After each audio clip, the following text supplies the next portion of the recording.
Hello, welcome to শতাক্ষীর আড্ডা। আশা করছি তোমরা সকলে ভালো আছো। আমি শতাক্ষী চলে এসেছি আবার একটা নতুন ভ্লগ নিয়ে। কিছুদিন আগে আমার একটা ফটোশ্যুট ছিল আর সেটারই বিটিএস নিয়ে আজকের এই ভ্লগ। এই মুহূর্তে আমি রয়েছি গ্রিন রুমে, তবে মেকআপে বসার আগে আমি প্রথমে ব্রেকফাস্ট সেরে নেব। আজকে ব্রেকফাস্টে অনেক অপশনস রয়েছে, like dosa, dhokla, salad, boiled egg. তো আমি ধোকলা খেয়েছি এবং তার সাথে স্যালাড। আমার এখন ব্রেকফাস্ট হয়ে গেছে। এদিকে আমার মেকআপ আর্টিস্টও চলে এসেছে একদম টাইম মতো সকাল সকাল। তো মেকআপ আর্টিস্ট নিজে মেকআপ প্রোডাক্টগুলো সাজিয়ে নিল, তারপরে শুরু করে দিল আমার মেকআপ। আজকে ভিডিওতে প্রথমেই আমার লুক শেয়ার করব না, একদম ভিডিও শেষে আমার লুক আমি শেয়ার করব। আমার মেকআপ হয়ে গেছে, আমি আউটফিট পরে নিয়েছি। এখন আমরা যাচ্ছি শ্যুট লোকেশনে।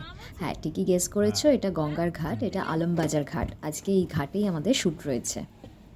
কিন্তু ঘাটে পৌঁছে দেখলাম এখানে অনেক লোকজন রয়েছে, তবে আমরা কাউকে কোনো রকম ডিস্টার্ব না করেই আমাদের কাজ করলাম। চলো এবার শেয়ার করি আমার ফাইনাল লুক। এই হচ্ছে আমার ফাইনাল লুক।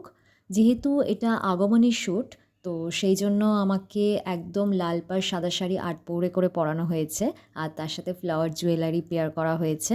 আর যেহেতু এটা দিনের বেলা আউটডোর শ্যুট, তো মেকআপ একদম লাইট করা হয়েছে, মানে যতটা লাইট করা সম্ভব ততটাই লাইট করা হয়েছে।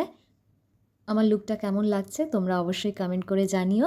আর এই শ্যুটের জন্য আমাকে গঙ্গাতে নামতে হয়েছে, মানে জলে নামতে হয়েছে, আর আমার জলে ভীষণভাবে ভয়।